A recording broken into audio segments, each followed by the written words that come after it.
በዚህ ሰዓት በእሷ ናፍቆት ትቃጠላለህ። ምን ማለት ነው? አንተም እድሉን ተጠቀምበት ማለቴ ነው። የቱን እድል? ይሄ ነው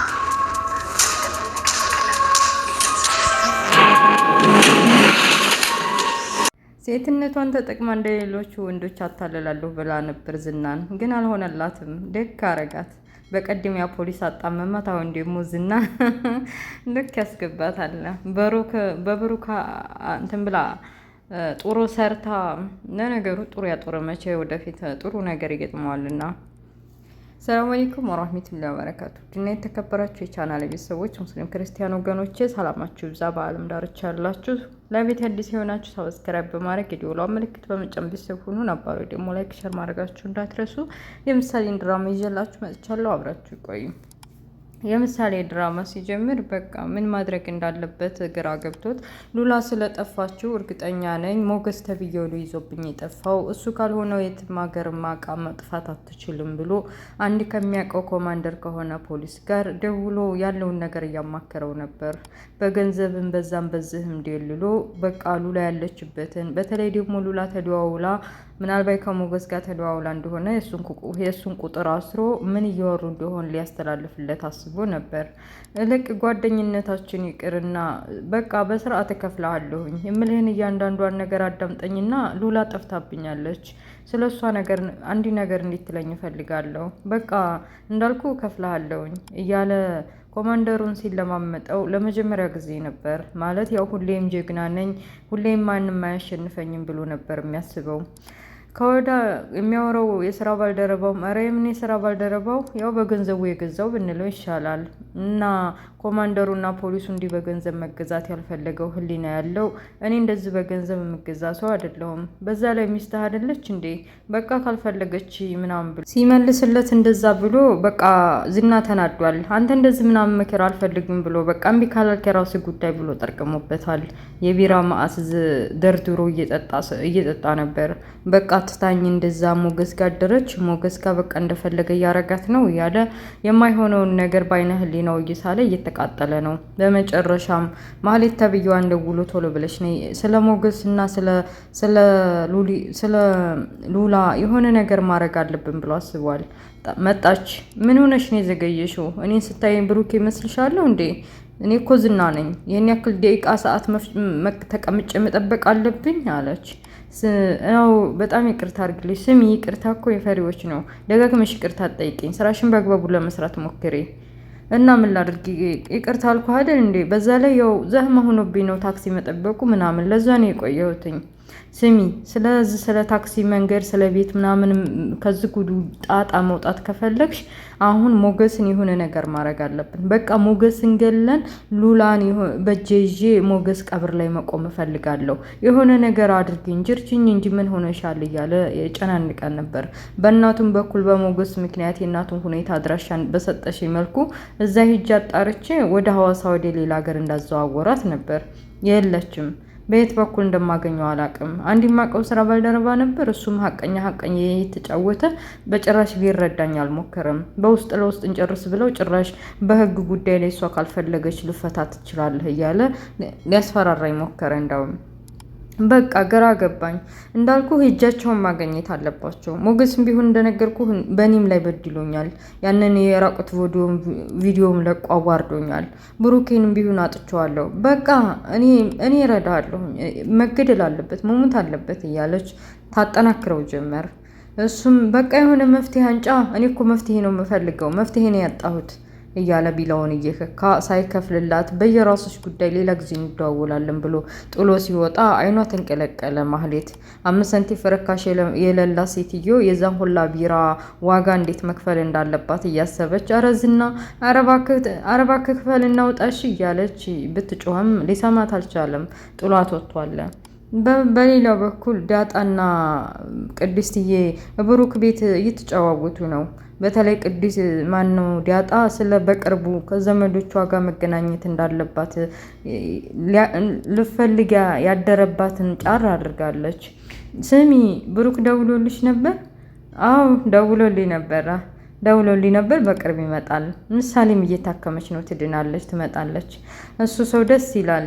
የሆነ ደስ የሚል ነገር አለው። እኔ ወላጆችን እንዲፈልግ ያደረገኝ እኮ የሱ አባትነት ነው። ከዚህ በኋላ በሰላም ይምጡ እንጂ በቃ ምሳሌም ዲና ትምጣ እንጂ በስሙ ነው የምጠራው በቃ እያለች ለቅድስት መናገር ጀመረች። አዎ ይልቅ ምን ብሎ ነገረሽ? መቼ እንደሚመጡ አልነገረሽም? ኧረ አልነገረኝም። ያው ብቻ ሕክምናው እንደጀመሩና እንመጣለን ነው ያለኝ። እሱ ጥሩ ሰው ነው። አላየሽም ምሳሌን እንዴት እንስፍስፍ ብሎ እንደሚወዳት? ጀግና አባት ነው። እኔ ምናልባት አባት ቢኖረኝ እያለች ዲያጣ ስለ ራሷ ህይወት አሰበች። እናትና እህት ወንድምና በቃ አባት ቢኖሩኝ ምን አይነት ህይወት ሊኖረኝ እንደሚችል እያለች ለቅድስት ያማከረቻት። በመሀልም እንደውም እኔ አንቺ ወንድም አለሽ? ትልቅ ወንድም አለቻት ቅድስቴን። አዎ በጣም ደስ የሚል ወንድም አለኝ፣ ያውም ትልቅ ነዋ። ሰፈር ህፃን እያለሁ ሰዎች ሲያስቸግሩኝ ስነግረው ብታይ ሄዱ ነው የሚደብድባቸው እና ከደበደባቸው በኋላ ይፈሩኝ ነበር። እሷ እኮ ወንድም አላት እየተባልኩኝ ማንም አይነካኝም ነበር። ወንድሞች ደስ ይላሉ። አግብተሽ እንኳ ትዳር መስረተሽ ብትሄጂ አያምኑሽም። ያገባሽው ባል ጥቃት የሚያደርስብሽ እና የሚበድልሽ ነው ይመስላቸው እና ወንድም ደስ ይላል እያለች ለዲያጣ ነገረቻት። ዳጣ እኔም ቢኖረኝ ግን ደግሞ ታውቂያለሽ እስከ ዛሬ ፍቅር ያልወደቅኩበት ፍቅረኛ ያልያዝኩበት ምክንያት አለቻት። ለምንድን ነው ግን? ለነገሩ ህፃን ስለሆንሽ ነው።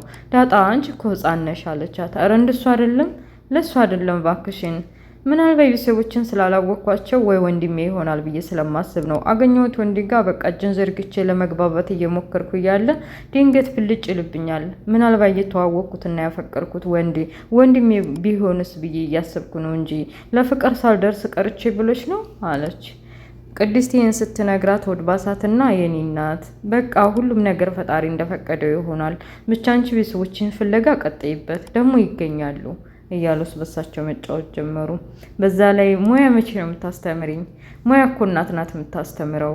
እናት ሴት ልጅ ስትወልድ በቃ ከስር መሰረቱ በቤት ውስጥ ምን እንደሚደረግ አንድ ሴት ልጅ ማወቅ የሚገባትን ነገር ሁሉ ታሳውቃለች። እና ደግሞ ይሄንን አለባበስሽን ከቀየር ሴት ከመሰልሽን ያስተምርሻለሁ፣ ግድ የለም እያለች ተሳሳቁ። በሌላ በኩል ዝና ተብዬው የፖሊሱን ጓደኛውን አግኝቶት መኪና ውስጥ ጓደኛው ሊመክረው ተነሳ። ምን ሆነህ ነው ዝና?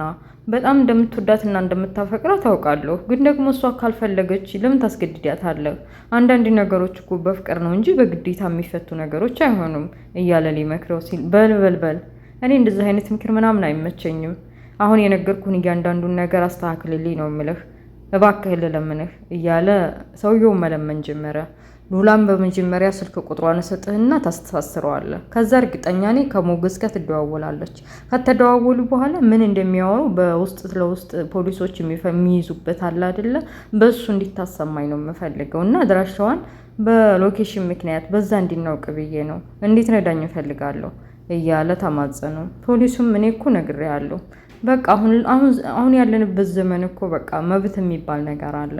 ከመብትም አልፎ ደግሞ ካልፈለገች እያለ ደጋግሞ ሊመክረው ቢሞክርም ዝና በቀላሉ አይመለስም። በቃ እሺ በቃ ትቼዋለሁ። እሺ በቃ ካልክ እንደዛ ካልክ ሞክራለሁኝ። ስልኳንም ሁሉንም ያለሽበትን ሁኔታ አጣርቼ እነግርሃለሁ ሳይሆን በደንብ አድርገው። ታውቃለህ ሞገስ ሙቶ ቀብሩ ላይ ሉላን እጅ ይዤ ይኸው የሞገስ ቀብር እያልኩኝ እንዲነግራት እፈልጋለሁ። እኔ መቀለድ ምናምን አይመቸኝም።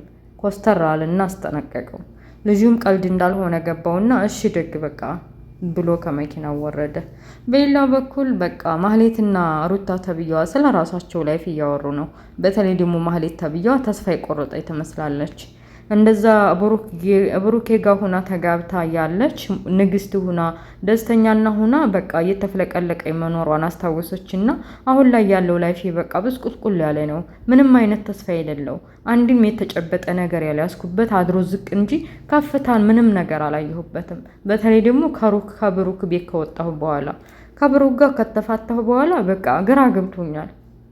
ብሩክ ጋር ያለው እኮ ተነስቼ በቃ ከእንቅልፌ ተነስቼ ደስተኛ ነበር የምሆነው። ስለምንም ነገር አልጨነቅም ነበር። ምናልባት የሚጨነቀውም ከምሳሌን እንዴት ማጥፋት እንዳለብኝ ወይም ብሩክን እንዴት ስለ ቤቱና ስለ ንብረቱ መካፈል እንዳለብኝ ነበር። አሁን ግን በቃ በጣም የሚያስጠላ ስሜት ነው። ተነስቼ ከእንቅልፌ ጭንቀት ነው። በተለይ ዝናን በቃ ከዝና ምን ይለኝ ይሆን? የምፈልገውን ነገር ያደርግልኝ ይሆን? ፖሊሶች ያገኙኝ ይሆን? በተለይ ደግሞ ያ ሞገስ ተብዬው የራቁት ቪዲዮን ከለቀቀብኝ በኋላ አንገቴን ደፍቼ መሄድ ለእኔ ያስጠልቶኛል እያለች ለሩታ ነገረቻት። ሩታ ልኳን ነግራታለች። እዚህ ላይ ትመችኛለች። ወይ የዘመር ልጅ ወይ ያክስት ልጅ አትባል፣ ወይ አዛኝ ወይ ደግሞ ጎጂ አትባል። ልኳን ነው የምትነግራት። እና ታዲያ ምን ይፈጠር ታውቂያለሽ? አሁን እኮ ተዋርደሻል። የቪዲዮ ምናምን አለም ሀገር አይቶልሻል። እና ደግሞ አሁን ማንም አያከብርሽም። በዛ ላይ ደግሞ በቃ እንኳን ላንቺ ቀርቶ አይደለም እንደኛ ላለውም ትዳር አልተገኘም። እና ተስፋ ብቆርጪ ነው የሚሻለሽ። ታይ ብትባይ እምቢ ብለሽ ብሩክ ቤት እኮ ንግስት ሆነሽ ነበር የምትኖሪው። አሁን ብሩክ መልሼ ላገባው መልሼ ልመኘው ብትይው ጅብ ከሄደ ውሻ ጮኸ ነው የሚሆንብሽ። ከንቱ ልፋት እና እኔ ማህሌት ተገትሬ ልቀር ነው ብቻ ዝና ያለኝን ቤት ይግዛልኝ መኪና ይግዛልኝ እንጂ ከዛ በኋላ የፈለግኩትን ወንድ አግብቼ ይኖራለሁ አለቻት። ኧረ እባክሽ ለዛ ነው ስሚ፣ ወንዶች እኮ መሬት ወይም ማን ነው ቦታ ቤት ምናምን ስላለሽ ብቻ አይደለም ያላፈቀሩትና ያላወደዷትን ሴት መጠጋት ለነሱ ከባድ ነው የሚሆንባቸው እያለች ልትነግራት ሞከረች። ለማንኛውም አሁን ዝና ላይ አይኔን ጣል አድርጌያለሁ። ዝና እንደምታየው አሁን ላይ ሉላ የለችም። ሉላ ለመኖሯን አይቼ ደግሞ አጋጣሚዎችን እድል ለሞክር ብዬ አስቤያለሁኝ። እንግዲህ አዎ እንደዛ ካሰብሽ በጭራሽ እንደዚህ ይሄ ዝና ምናምን የሚባለው ፈቀርኩ ወደድኩ ብሎ በዱላ እንደዚህ ቤት ውስጥ አስሮ የሚያስቀምጣት ሴት እንዴት ነው ፍቅር የሚገባው ደግሞ ይሄ? ኧረ ዝም በይ እያለች ሩታም ልታጥላላባት ሞከረች።